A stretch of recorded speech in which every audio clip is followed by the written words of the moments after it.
अशहदु अन्ना मुहम्मदुर रसूलुल्लाह।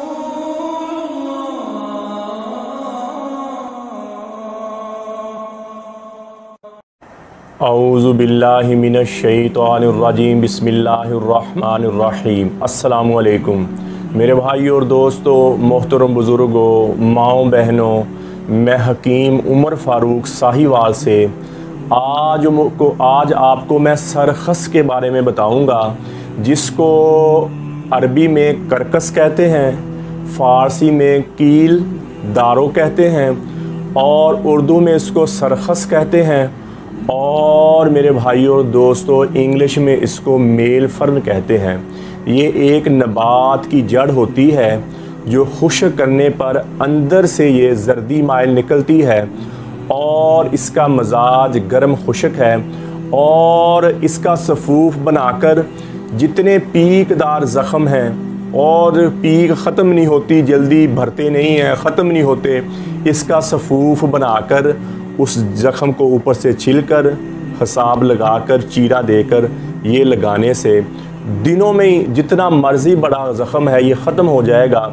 और जो शुगर की वजह से पाँव पर ज़ख़म आ जाते हैं और पाँव में वर्म आ जाता है, उसके लिए इंतहाई मुफीद है। ये ज़ख़म को खुश्क कर देते हैं, ज़ख़म को ख़त्म कर देता है। इसका सफूफ बनाया हुआ सरखस जड़, इसका सफूफ बनाकर ज़ख़मों पर लगाएं, बहुत जल्द ज़ख़म ख़त्म हो जाएंगे। और मादे में अगर आपके कीड़े पड़ गए हैं, मलाप पड़ गए हैं और वो आपकी ग़िज़ा को खा जाते हैं, आपकी सेहत ठीक नहीं रहती और मैदा ख़राब रहता है, तो बंदे को भूखा रखकर, एक दिन भूखा रखकर, रात भूखा रखकर या सारा दिन भूखा रखकर एक आधा चम्मच देते हैं चावल वाला, यानी कि चाय वाला पूरा चम्मच और इसका सफूफ और चावल वाला आधा चम्मच उसको दें, तो अल्लाह के फजल से पेट के जितने भी कीड़े हैं, पेट में जितनी भी गंदगी है साफ़ हो जाएगी और मैदे को ताकत मिलेगी। और मेरी भाइयों और दोस्तों बहनों, जिन बच्चों के सरों में जुएँ पड़ जाती हैं, इसका सफूफ तेल में मिलाकर सर पर लगाएं और इंशाल्लाह एक दफ़ा लगाने से ये जुएँ सारी ख़त्म हो जाएंगी, जुएँ जिस्म से निकल जाएंगी, सर से निकल जाएंगी और खुश्की ख़त्म हो जाएगी जिस्म की।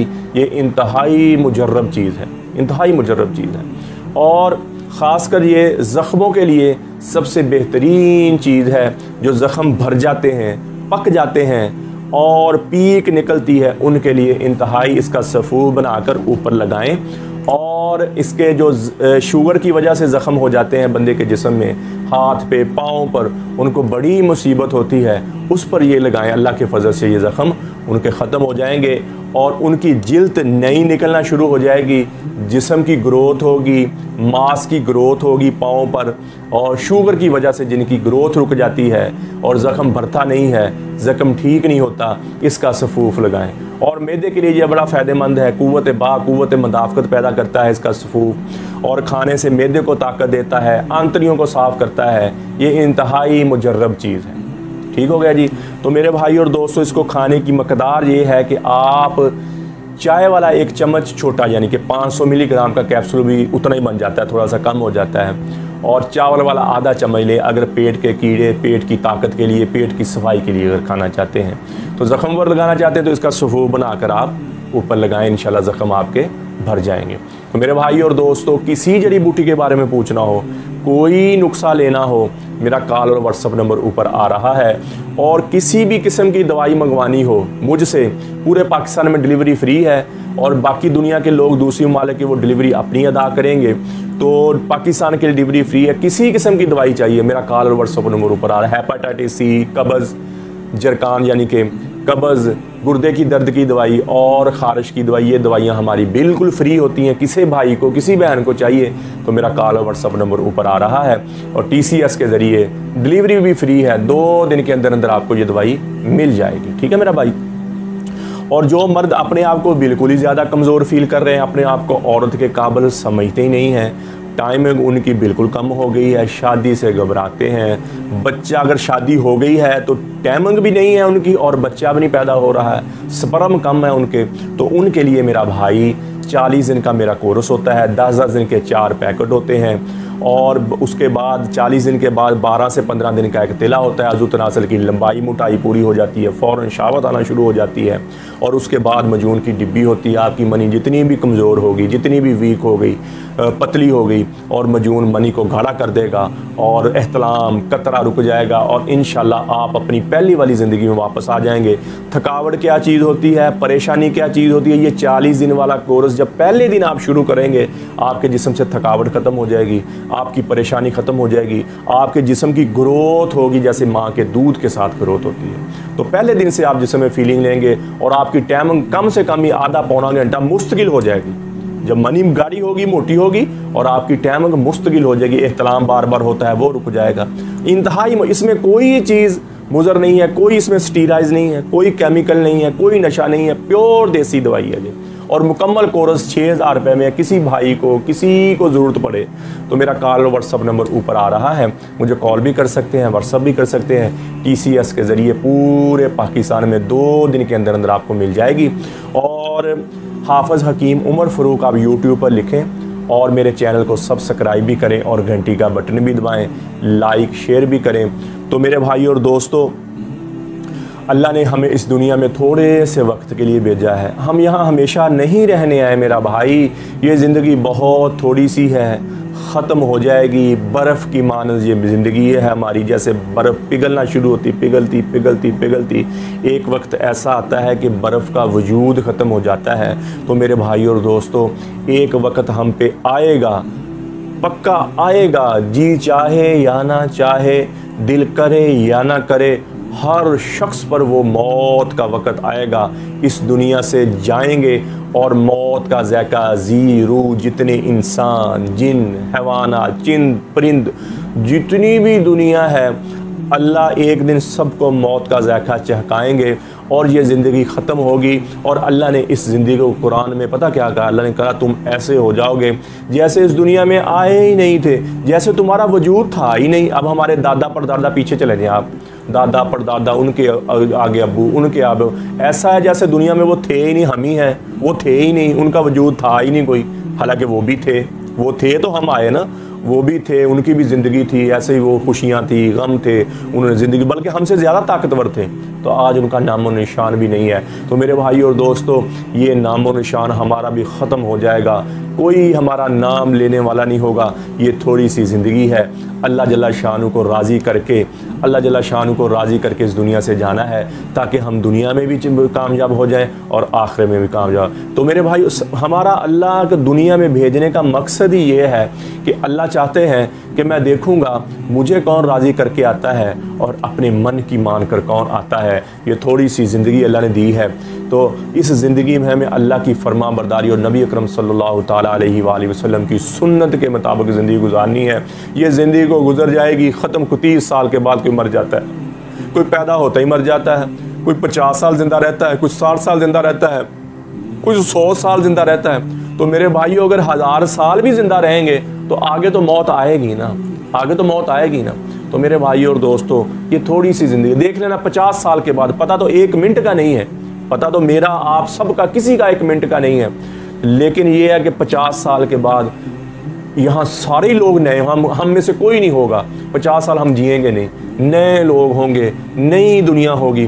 तो कहने का मकसद ये है, ये थोड़ी सी ज़िंदगी है, इसमें हम कितनी अल्लाह की नाफरमानी कर लेंगे, कितनी की बेईमानी कर लेंगे, कितनी की हेरा फेरी कर लेंगे, कितनी का हम किसी की लड़ाइयाँ करवा लेंगे, किसी को बुरा बना लेंगे। तो मेरे भाई और दोस्तों, ये अल्लाह ने थोड़ी सी ज़िंदगी दी है, इस ज़िंदगी को अल्लाह की मंशा के मुताबिक, नबी अकरम सल्लल्लाहु ताला अलैहि वसल्लम के तरीके के मुताबिक हम गुजारें, ताकि हमारी दुनिया आखिरत दोनों ही बन जाए। ना हम दुनिया के दुख सह सकें, ना हम आखिरत के दुख सह सकें। हज़रत फ़ातिमा रज़ी अल्लाह ताला अन्हा को हज़रत अली ने दफन किया और कब्र पर खड़े होकर आवाज़ दी, फ़ातिमा फ़ातिमा फ़ातिमा। कोई आवाज़ नहीं आई। वो आनी क्या थी? वो तो लोगों को इबरत देने के लिए कह रहे थे। तो जब कोई आवाज़ नहीं आई तो कहने लगे, ये तो वही फ़ातिमा है जो मेरी एक पुकार पर सब छोड़ कर उठ जाया करती थी। आज क्या हुआ? मैं पुकार पुकार थक रहा हूँ, महबूब जवाब ही दे रहे। फिर कहने लगे मुझे पता चल गया यहाँ कोई दोस्ती बरकरार नहीं है, यहाँ बका है तो फना ही को बका है, बाकी किसी चीज़ को बका नहीं है। और फिर आने करीब मुझे भी एक दिन मौत का प्याला पिला दिया जाएगा, मुझे भी एक दिन मौत का जाम पिला दिया जाएगा। तो फिर ये मेरी दुनिया के मेले ठेले, ये मेरी दुनिया के यार दोस्त, मालो मता, इज़्ज़त शोहरत मुझे क्या नफ़ा पहुँचाएंगे, हमें क्या जो तुरबत पे मेले रहेंगे, तहे खाक हम तो अकेले रहेंगे। नादान है, दीवाना है, दीवानी है, पागल है, मजनू है, जो इस जहाँ से जी लगा ले और इस जहाँ से जी लगाकर अब्दी घर को ठुकरा दे और अब्दी ज़िंदगी को ठुकरा कर ये दुनिया की 4 दिन की ज़ेबो ज़ीनत पर मर मिटे। इससे बड़ा कोई और दीवाना और दीवानी नहीं है। आज दुनिया से दीवानों से भरी पड़ी, घर भरे पड़े, मोहल्ले भरे पड़े, मौत सर पे दस्तक दे रही और ये ज़िंदगी ऐसे गुजर रही जैसे अल्लाह ताला ने फरमाया, अफ़ा हसिबतुम अन्नमा खलक़नाकुम अबासा। क्या ख्याल है मरने के बाद कोई नहीं पूछने वाला? सर में दर्द होता है तो परेशान बैठ जाते हो, मौत सर पे चली आ रही तो इसके लिए कभी कुछ सोचा ही नहीं। तो मेरे भाई और दोस्तों, ये ज़िंदगी थोड़ी सी है, गुजर रही है, गुजर जाएगी। अल्लाह की फरमा बरदारी कर लें। मैं हाथ जोड़ता हूँ, अल्लाह की नाफरमानी से रुक जाएं, अल्लाह से तौबा करें। अगर कोई नाफरमानी हुई तो अल्लाह से तौबा करें। या अल्लाह, जितना इन आँखों ने गलत देखा, इन कानों ने गलत सुना, ये ज़बान गलत बोली है, या अल्लाह हमें माफ़ कर दे। और वो माफ़ करने वाला भी ऐसा है, फरमाया एक दफ़ा जो बंदा मेरा तौबा कर ले तो मैं उसके सारे ही पिछले गुनाह माफ़ कर देता हूँ और अच्छा अमल करना शुरू कर दे। इल्ला मन ताब व आमन व अमिल अमलन सालिहन फउलाइका युबद्दिलुल्लाहु सय्यिआतिहिम हसनात। फरमाया अच्छा अमल कर ले, फिर अच्छा अमल करना शुरू कर दे। तौबा करने के बाद जितने उसने पिछले गुनाह हैं, अल्लाह ताला फरमाते मैं सारे ही नेकियों में तब्दील कर दूंगा। कोई है ऐसा बादशाह जो तुम्हें माफ़ भी करे और अता भी करे? तो मेरे भाई और दोस्तों, बात करने का मकसद ये है कि हम अल्लाह से डर जाएं, हम अल्लाह से डर जाएं। ये नाफरमानी की ज़िंदगी से तौबा कर लें, ये नाफरमानी ज़िंदगी से तौबा कर लें। थोड़ी सी ज़िंदगी है, दुनिया आखिरत में कामयाब हो जाएंगे अगर अल्लाह रसूल की बात मानकर इस दुनिया से चले गए। तो मेरे भाई और दोस्तों, मैं भी तौबा करता हूँ, आप भी तौबा करें, अल्लाह के दरबार में रो रो के तौबा करें और नमाज की पाबंदी हो, कुरान की तिलावत हो, अल्लाह का जिक्र अज़कार हो और हक बात कहें। फरमाया बेहतरीन उम्मत हो तुम जो लोगों को मेरी तरफ बुलाते हो, नेकी का हुक्म करते हो, बुराई से मना करते हो और मुझ पे ईमान। बेहतरीन कहा अल्लाह ने, जो लोगों को अल्लाह की तरफ बुलाता है। बेहतरीन फरमाया, बेहतरीन। अल्लाह कह रहे हैं, अल्लाह हमारी तारीफ करे, यार बेहतरीन मुसलमान हो तुम, बेहतरीन बंदे हो मेरे तुम, जो तुम लोगों को मेरी तरफ बुलाते हो, नफ़े की तरफ बुलाते हो, ईमान की तरफ बुलाते हो, गुनाहों से तौबा करवाते हो और मेरा बंदा बनाते, मेरे बंदों को मेरा बंदा बनाते हैं। तो मेरे भाई और दोस्तों, नबी पाक सल्लल्लाहु ताला अलैहि वसल्लम की दुआ है, या अल्लाह नज़्ज़रल्लाहु इमरान समिया मकालती फवाहा सुम्मा दाहा कमा समियाहा फरुब्बा बल्लगिनाहु आमिन सामिया। अल्लाह आबाद रख, शादाब रख, सरसब्ज़ रख, निहाल रख मेरे उस उम्मती को जो मेरी बात सुने और आगे पहुंचा दे। इतनी बड़ी दुआ है नबी पाक सल्लल्लाहु ताला अलैहि वसल्लम की, जो लोगों को अल्लाह की तरफ बुलाएगा, नमाज की तरफ बुलाएगा, लोगों से तौबा करवाएगा और अल्लाह का महबूब बनाएगा। नबी पाक सल्लल्लाहु अलैहि वसल्लम की दुआ है, या अल्लाह उसको आबाद रख, शदाब रख, सरसब्ज़ रख, निहाल रख। तो मेरे भाई और दोस्त को, जिसको नबी पाक सल्लल्लाहु ताला अलैहि वसल्लम की दुआ लग गई, उसके तो वारे न्यारे हो गए, उसकी तो ऐश होगी, उसकी तो मौजें लग गई मेरे भाई हो। तो मेरे भाई और दोस्तों, अल्लाह की खुद भी अल्लाह की फरमाबरदारी करें और लोगों से भी अल्लाह की फरमाबरदारी करवाएं। देखें कैसे ज़िंदगी में सुख आता है, देखें कैसे ज़िंदगी में सुकून आता है, ये देखें दुनिया कैसे अपने कदमों में आती है। तो मेरे भाई और दोस्तों, आज से तहिया कर लो, जितनी अल्लाह की नाफरमानी की है तौबा, और आगे से अल्लाह की कभी भी नाफरमानी कर, आज से तौबा कर ले मेरे भाइयों, फिर देखें अल्लाह की रहमत आती। अल्लाह जल्ल शानु मुझे भी आपको भी अमल की तौफीक अता फरमाए। वमा अलैना इल्लल बलागुल मुबीन। अस्सलामु अलैकुम।